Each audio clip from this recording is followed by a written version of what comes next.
ОРВИ, грипп, коклюш и корь. В Татарстане начался сезон инфекций. Страшно, если ребенок, неважно, ребенок, взрослый человек заболеет. Из-за случая заболевания корью на карантин закрыли Казанскую школу-интернат. За октябрь было 11 случаев, на сегодня пока 7 случаев. Как защитить себя в период инфекции, расскажет Алена Струминская. Вот так новоселье! Мечты, цели одна за другой исполняются. Предприятие Алексеевского района построило для работников дом. Человек, отработав 5 лет, получает льготу, мы списываем 500 тысяч рублей. Какие условия жилья и оплаты, узнал Дмитрий Аренин. 8 тысяч заветных желаний. Наше путешествие начинается. К Иш-Бабаю уже поступили первые письма. Мы делаем все, чтобы каждое загаданное желание в письмах обязательно сбылись. О чем мечтают дети по всему миру и как проходит новогодняя подготовка в резиденции татарского волшебника, узнала Арина Тыринова. Об этом и не только в ближайшие полчаса. Здравствуйте, это новости Татарстана, в студии Лина Зинатуллина. Начнем выпуск со страшной аварии в Нижнекамском районе. Здесь в ДТП оборвалась жизнь сразу 3 человек. По предварительным данным, водитель легковушки ВАЗ выехал на встречную полосу и столкнулся с большегрузом ФАВ. Обгон на этом участке был запрещен. От удара отечественный автомобиль превратился в груду искореженного металла. Его водитель и 2 пассажиров 35 и 37 лет скончались на месте. По информации Госавтоинспекции Республики, погибший водитель за 2 года ни разу не нарушал ПДД. Возбуждено уголовное дело. С начала года на дорогах республики произошло почти 3000 аварий с пострадавшими. Погибли 285 человек. О других происшествиях расскажут мои коллеги в программе «Вызов 112» в 10 вечера. Сегодня Казань обсуждает сильнейший туман. Жители в соцсетях пишут, что утром город был похож на Silent Hill. На этих кадрах наш оператор запечатлел Казанский Кремль. На фоне нависшего тумана и затянутого солнца проявляются лишь силуэты мечети Кул-Шариф, башни Сюйбике, купол собора Казанской иконы Божьей Матери. В 6 утра Раис Республики выложил фото практически невидимой площади Свободы. Горят лишь фонари. Татарстанцы сфотографировали, как сквозь белую пелену пробиваются первые лучи солнца и минимальную видимость на дорогах. По информации Гидрометцентра, туман нависнет над республикой и завтра. Видимость может ухудшиться до полукилометра. Сегодня в Татарстане заметно похолодало. Ночью в республике местами температура упадет до -15. Почти 1500 татарстанцев на этой неделе заболели внебольничной пневмонией. Заражаются и корью. Уже есть закрытая на карантин школа-интернат в Казани. И это еще не все. В республику пришел грипп. Все чаще регистрируют ковид и его подвид омикрон. Сегодня эпидемиологи рассказали, почему так произошло и как себя защитить. Это 4-я казанская школа-интернат в Советском районе. Ее закрыли на карантин. Один ученик заболел корью. Детей, у которых нет прививки, перевели на дистант. В школе проводят дезинфекцию. 86 детей и педагогов должны вакцинироваться. У нас срок 21 день. В коллектив не будут допускаться лица без прививок, а также те, кто имеет только одну прививку. Руководством школы-интерната было принято решение о уходе, так скажем, на дистанционное обучение. Может быть, это и правильно, поскольку все-таки это закрытый коллектив. И детки там находятся постоянно. Первые признаки кори схожи с другими ОРЗ, говорят специалисты. Это температура, конъюнктивит и кашель. На 3-й день на лице и на теле появляется сыпь. В основном болеют дети. В этом году корью заболели 283 татарстанца. Это в 2 раза больше, чем в прошлом. Были привозные случаи, но в основном инфекции подвержены жители республики, которые не сделали прививку, отмечают специалисты. Если мы говорим о коре, то первую прививку мы делаем в год и потом делаем в 6 лет. Крайне важно сделать именно в год. Почему? Соответственно, повышается риск заболевания. В Татарстане произошла вспышка еще одного серьезного вирусного заболевания – внебольничной пневмонии. За последнюю неделю почти 1500 заражений. И это уже спад, говорят эпидемиологи, на 6% меньше по сравнению с предыдущей неделей. В каждом 3-м случае возбудитель микоплазма. Из-за внебольничной пневмонии в начале недели учеников 3 школ перевели на дистант. Сегодня в Роспотребнадзоре сообщили, в учреждениях провели все необходимые мероприятия. Теперь они работают в привычном режиме. На разобщении по республике остаются 8 классов. В Казани, Нурлате, Рыбной Слободе и Агрызе. Это как раз говорит о том, что все-таки и фильтры работают, да, и, может быть, отстранили даже при наличии первоначальных симптомов. Здесь надо, конечно, подходить более точечно и исходить из той ситуации, которая в данном школе, в данном образовательном учреждении есть. За неделю 8 новых случаев гриппа и рост заболеваемости омикроном. За месяц 8 человек заболели коклюшем и 7 корью. Медики отмечают, защитить себя от них поможет вакцинация. Дети у меня привиты. Ну, самой тоже с детства прививка есть. У меня как-то вопрос не стоял. Делать или не делать. У меня у сына аллергия, и мы решили, что мы не будем никакие прививки делать. На себя берем ответственность, и каждый родитель, наверное, должен сам решать, делать прививку или не делать. Сыну Амиру сейчас 8 лет, а вот дочка родилась год. И в то время поколение 16-го года как раз переставали делать эти прививки АКДС, Пентаксим. Сейчас нынешним детям, которые уже этих годов, начали прям делать все уже родители активно. Очень тяжело было болеть в 50-летнем возрасте. Поэтому прививка обязательно. Еще одна мера профилактики – раннее обращение за медицинской помощью. Если ребенок чувствует себя нехорошо, то есть, конечно же, нужно обратиться за медицинской помощью либо в поликлинику, либо вызвать врача на дом. Но и тем более, конечно, такие недопустимые случаи, когда ребенок уже практически неделю температурит, родители почему-то назначают сами антибиотики, эффекта никакого нет. Сейчас в Татарстане уровень заболеваемости ОРЗ на 15% ниже эпидпорога. Рост ожидают в конце декабря перед новогодними праздниками и сразу после них. Алена Струминская, Адель Миндубаев, Данил Филатов, ТНВ, Казань. Настоящий новогодний подарок сегодня получили жители Алексеевского района. В селе Лебяжье заселили новый многоквартирный дом. Его возвело градообразующее предприятие района Алексеевск-Дорстрой. Этот проект – пример того, как сейчас через социальную поддержку компания решает кадровый вопрос. Удерживает на селе молодежь и дает им возможность комфортно жить. С Богом, как говорится. Четырехэтажку в селе Лебяжье сдали с чистовой отделкой. Уже можно завозить мебель и жить. Все коммуникации подключены. На стенах обои, а в ванной и туалете плитка. Здесь недалеко находится твой стадион, где ты будешь играть в футбол. В семье Айнидиновых оба супруга работают в Алексеевск-Дорстрое. Раньше с 3 детьми жили в деревне, а сейчас переехали ближе к райцентру. В очереди на жилье стояли 2 года. Красивый, очень замечательный такой подарок сделал наш руководитель. Потому что сейчас ипотеки очень дорогие, мы не потянем. Дорого будет это все. Мы очень счастливы, что нам предоставилась такая возможность получить квартиру. Дом на 24 квартиры на свои средства построил Алексеевск-Дорстрой. Так решают жилищный вопрос для своих сотрудников и кадровые для себя. Традиции этой 30 лет. Раньше строили индивидуальные дома, а 3 года назад перешли на многоквартирные. Это беспроцентный займ, который выдается на 10-15 лет и удерживается по 30% заработной платы. Человек, отработав 5 лет, получает льготу, мы списываем 500 тысяч рублей, отработав еще 5 лет, списываем 1 000 000. Предприятию это дает молодые кадры, чтобы не уходили с нашего предприятия, потому что в сельской местности тяжело удержать людей, все стремятся переехать в города. В доме 2- и 3-комнатные квартиры, максимальная цена около 7 миллионов рублей. В банках 33% сейчас, по-моему, на вторичку идет. Это очень много переплат, во-первых, и ежемесячный платеж минимум 50 тысяч уходит. А тут у меня будет поменьше, повыгоднее получается. Сам район удобно, то, что и площадь большая здесь, и асфальтированная дорога есть. Решают и демографический вопрос. Сотрудники находят себе пару на предприятии. И условия хорошие, и квартиры, считают, обделанные. Поздравить с новосельем приехало руководство района, Алексеевск-Дорстроя и почетные гости. Как отметили, такая жилищная инициатива – хороший пример социальной ответственности и большой вклад в демографию и развитие района.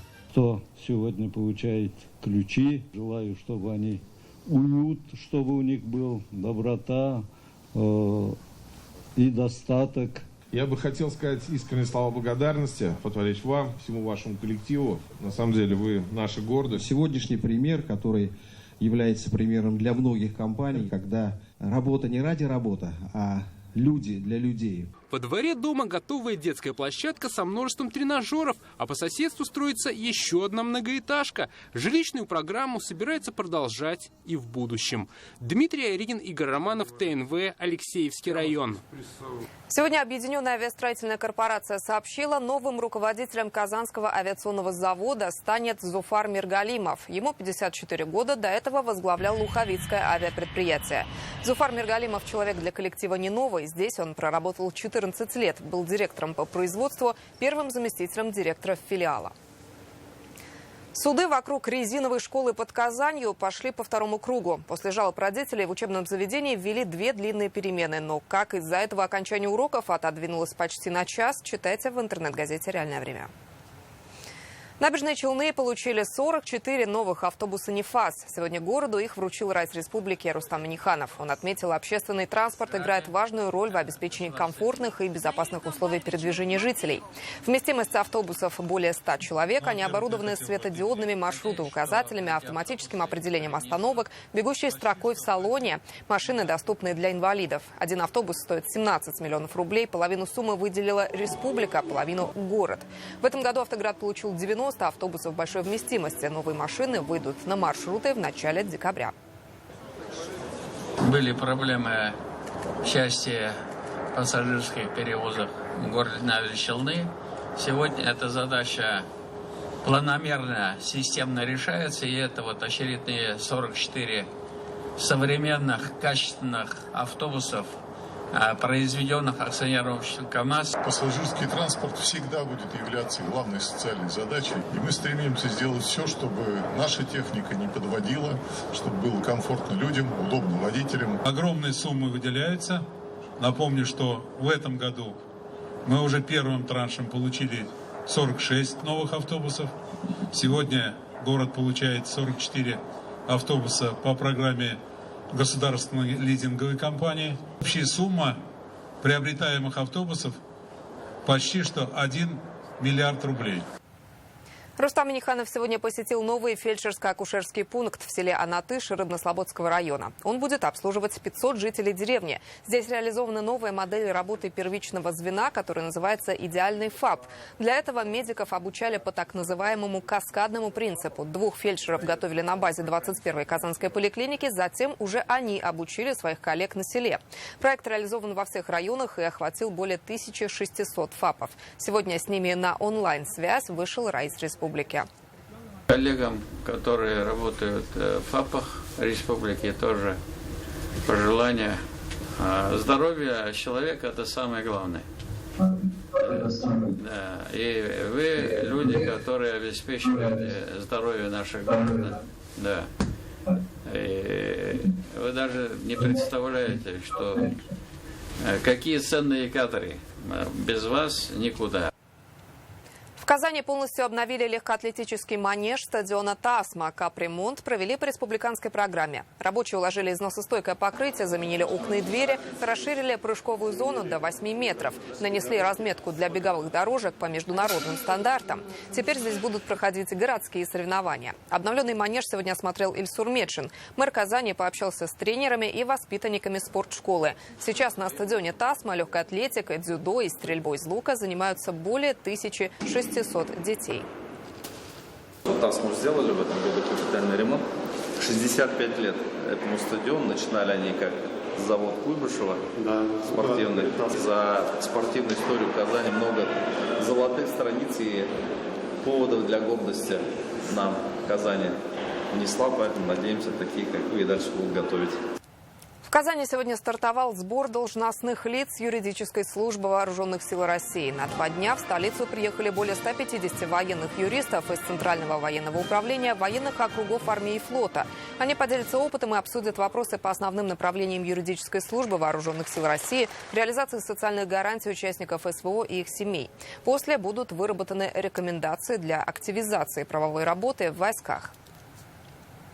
Юристы в армии и на флоте неизменно остаются авангардом борьбы с правонарушениями, выступают активными участниками формирования нормативно-правовой базы в области обороны. До 2 декабря татарстанцам нужно оплатить налоги за 2023 год. Это транспортный, земельный и имущественный. В казну должно поступить 9 миллиардов 600 миллионов рублей. Налоговая служба отправила татарстанцам свыше 2 миллионов уведомлений. Оплатить налог можно несколькими способами. Через мобильное приложение «Налоги ФЛ», личный кабинет налогоплательщика, с помощью сервиса уплаты налогов и пошлин на сайте ФНС, на почте, в банках и на портале российских госуслуг. Сотни талантливых журналистов со всей страны собрались сегодня в Казани. В столице прошла церемония награждения конкурса «Многоликая Россия». Год юбилейный конкурс проходит в 15-й раз. Работы представили журналисты из 26 регионов страны, и это 700 материалов. Кто они? Авторы лучших. Рамиль Шайдуллин. Кто бы мог подумать, что зародившийся на заре нулевых конкурс спустя 15 лет обретет по-настоящему всероссийскую, устоявшуюся любовь и мировую известность. Однако в этом сегодня можно не сомневаться. «Многоликая Россия», по мнению многих, это один из самых народных журналистских и самый журналистский из народных конкурсов. Хотел бы поприветствовать организаторов и участников этого прекрасного мероприятия, этой встречи. 15-й раз Казань принимает. И самое главное, в нашей республике проживают люди разных национальностей и вероисповеданий. 175 наций и народностей, представляете? Которые в мире, в согласии живут, трудятся, работают и прославляют родную республику Татарстан. У нас год такой был непростой, насыщенный в Казани, вы уже, наверное, слышали. Такой прям водоворот событий, форумов и всего остального. И очень приятно то, что наш сегодняшний форум, он не затерял свой отличный день. И вновь мы встречаем своих друзей и вместе празднуем результаты нашей совместной работы. Обладателем гран-при стала ГТРК «Самара» за цикл телесюжетов и документальных фильмов о народах России. Награду вручил Фарид Мухаммедшин. Мы должны знать друг друга, знать, кто чем живет, какие-то традиции, просто чтобы понимать друг друга гораздо лучше. И на самом деле это классно, потому что большое количество работ, которые, я учила в школе, я помню там историю и знаю немного о каких-то народах, но ты смотришь и прям, правда? И это здорово на самом деле. Первое место в номинации «Цикл радиопередач» взяли наши коллеги из Булгар-радиуса за проект «Мост единства». Я не могу даже выразить словами, потому что мы очень рады. Я волнуюсь, я переживаю, потому что это всероссийский конкурс. Бронзу в номинации «Телепроект» завоевали наши коллеги за программу «Заман Казвисе». Аплодисменты, примите наши поздравления, обязательно памятная фотография. Я считаю, что на сегодняшний день «Заман Казвисе» это одна из самых интересных, одна из самых качественных, одна из самых многозначительных и важных программ, потому что мы несем некую долю ответственности за судьбу нашего народа. Всего в этом году на конкурс поступило свыше 700 радиопередач, фильмов, сюжетов, интернет-статей. А значит, минимум 700 раз читатели, слушатели и зрители могли ознакомиться с нашей необъятной Россией поближе, с ее народом, уникальными традициями, праздниками и историей, всем, что делает нашу Россию многоликой. Рамиль Шайдуллин, Алмаз Единов, ТНВ, Казань. В эту субботу завершается прием заявок на международный телевизионный конкурс художественного слова «Татар-Сюзе». В этом году он юбилейный, 5-й. Его проводит наш телеканал при поддержке комиссии при Райсе Республики по родным языкам. 2 года назад конкурс приобрел международный формат и охватил таланты со всего мира. Заявки на конкурс с выразительным чтением прозы или стихотворений принимают на татарском, чувашском, марийском, мордовском и удмуртском языках.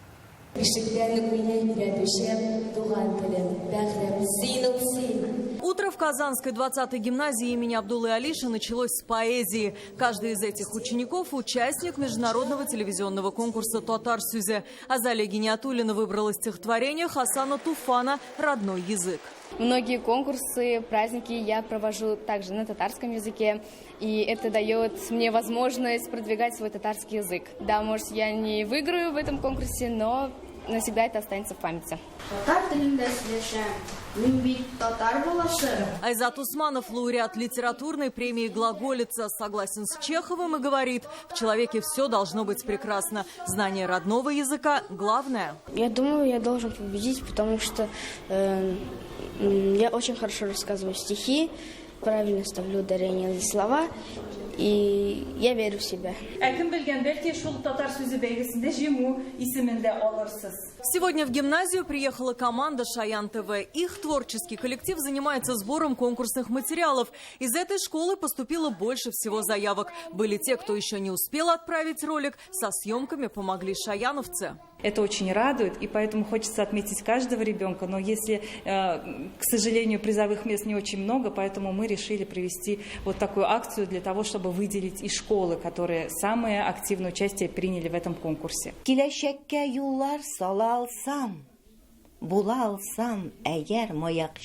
Локомотивом конкурса стали родители и учителя. Директор гимназии Рахима Арсланова, одна из первых жюри, представила свое стихотворение. Популярность этой акции возросла еще. Почему? Потому что есть возможность участвовать и различным национальностям. Они могут показать красоту своего языка всему миру. Мы татарская гимназия, но несмотря на это у нас учатся дети различных национальностей, и появилась возможность им тоже рассказать стихи на своем родном языке. Москва, Красноярск, Оренбург, Астрахань, Тюмень, Пенза, Нижневартовск, а еще Мариэл, Мордовия и весь Татарстан. География Татар-Сюзе расширяется. Видео на конкурс нужно отправить до 30 ноября. Будут 37 победителей в разных номинациях. В этом году премиальный фонд 2 миллиона рублей. Алия Хайрудинова, Адель Миндубаев, ТНВ, Казань. Пока казанцы в ожидании снега и зимы, дети со всего мира пишут письма татарскому Кыш-Бабаю. На его столе уже 8 тысяч конвертов с заветными мечтами. Они приходят из Германии, Австрии, Китая, Японии и, конечно, регионов нашей страны. Топ-3 желаний – новые игрушки, семейное благополучие и мир на планете.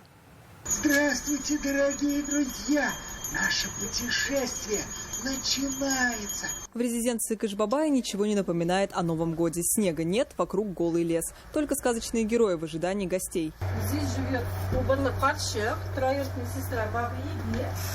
Вот здесь он хранит метлу, которую подарил Кыш-Бабай. Стол Кыш-Бабая переполнен письмами, и каждый он читает сам. В помощь Кар-Кызы. Мы делаем все, чтобы каждое написанное желание в письмах обязательно исполнились. 8-летняя Елена Самойлова из Челябинска на Новый год ждет новую куклу. 87-летняя Антонина Павловна хочет, чтобы ее сын поскорее вернулся из СВО. К татарскому волшебнику обращаются со всего мира. В письме из Шанхая 13-летний Шейн Ли загадал побывать в России. Я любимая дочка Кыш-Бабая. Мы вместе пишем, отвечаем на письма ребят, которые пишут нам из разных уголков страны. И в эту новогоднюю ночь, ровно в полночь, под каждой елкой появятся подарки, и сбудутся все мечты, и произойдет самое большое чудо. У Кыш-Бабая есть своя почта, все письма бумажные, интернета в лесу нет. Отвечает каждому. Пишет на русском и на татарском языках. Сейчас отправляет открытку, а в новогоднюю ночь под елку положит подарок. Писем очень много приходит. В этом году было 8 тысяч писем. Приходят письма даже и весной, и летом бывают. Хоть и очень редко, но бывают. Но в основном в ноябре начинается поток. Идет он до марта.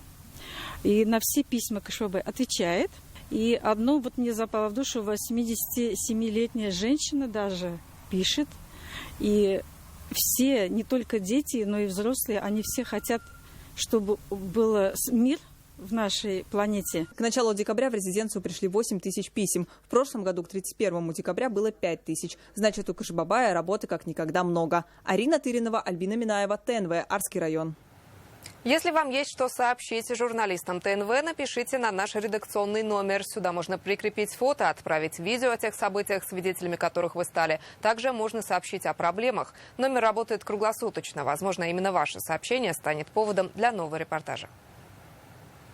Это были новости Татарстана. Сразу после нас трансляция хоккейного матча. Акбарс на выезде играет против Сочи. Болеем за наших.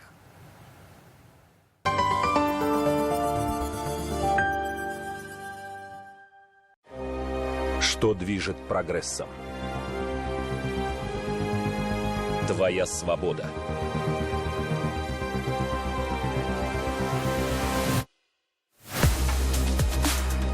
Твоя уверенность.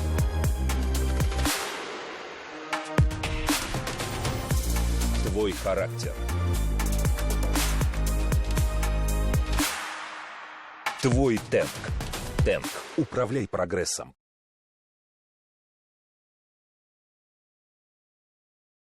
Пусть сердце замирает только от счастья. В гемотест анализы для проверки сердечно-сосудистой системы от 290 рублей. Две по цене одной. В ноябре при покупке куртки или пуховика вторая вещь вам достается абсолютно бесплатно. Ермак, Волгоградская 8, Изорги 77.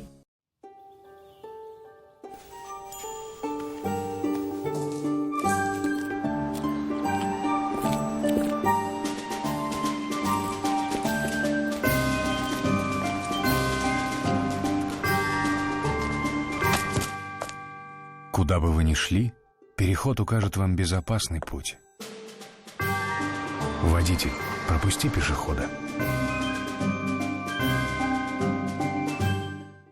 А я у тебя что, такая незаметная? Очень заметная. Как скидки в аптеках Фармленд. На Фармленд.ру черная пятница. Скидки до 50% до конца ноября. Заметные, как скидки в Фармленде? Это комплимент. Доверьте ежедневные кулинарные хлопоты Кукмара, и приготовление еды превратится в настоящее удовольствие. Идеальное сочетание дизайна и функциональности. Кукмара обеспечит успех вашим кулинарным экспериментам. Безболезненная пересадка волос по технологии ФУЕ. Обследование на современном трихоскопе. Опытные специалисты. Пересадка за один день без боли, рубцов и шрамов. Работаем с 2007 года. Пересадка волос в Казани. Телефон 292 44 20. Холодильник с технологией Full No Frost от компании Pozis – это энергосберегающее охлаждение, сохранение полезных качеств продуктов и отсутствие необходимости разморозки. Ждете скидки на любимые товары? Не ждите, берите. Черная пятница уже в офисах Центра Финанс. Получайте деньги со скидкой до 100% и покупайте все, о чем мечтаете. Приходите на распродажу в офисы Центра Финанс. Флориаль – центр цветочной моды, царство изысканности и красоты. Свежие цветы, стильные букеты и композиции с учетом последних трендов флористической моды. Подарите цветы и с ними ощущение счастья от Флориаль.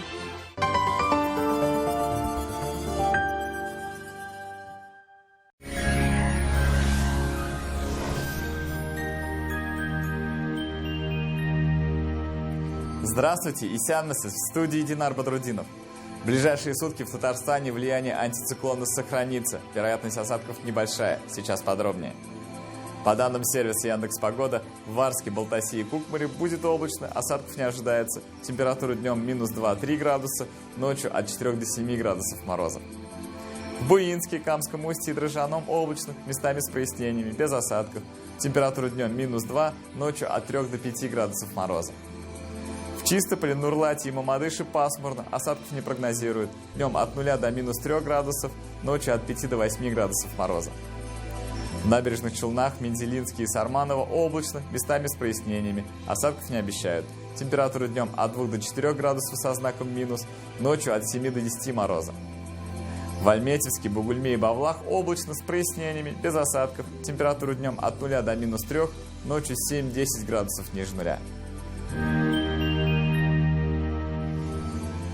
В туристических городах тоже облачно. В Свияжске минус 2 градуса днем и минус 3 градуса ночью. Будет облачно, без осадков. В Болгаре пасмурно, осадков не ожидается. Температура днем минус 2 градуса, ночью 4 градуса ниже нуля. В Елабуге облачно, без осадков, днем минус 3 градуса, ночью 8 градусов мороза.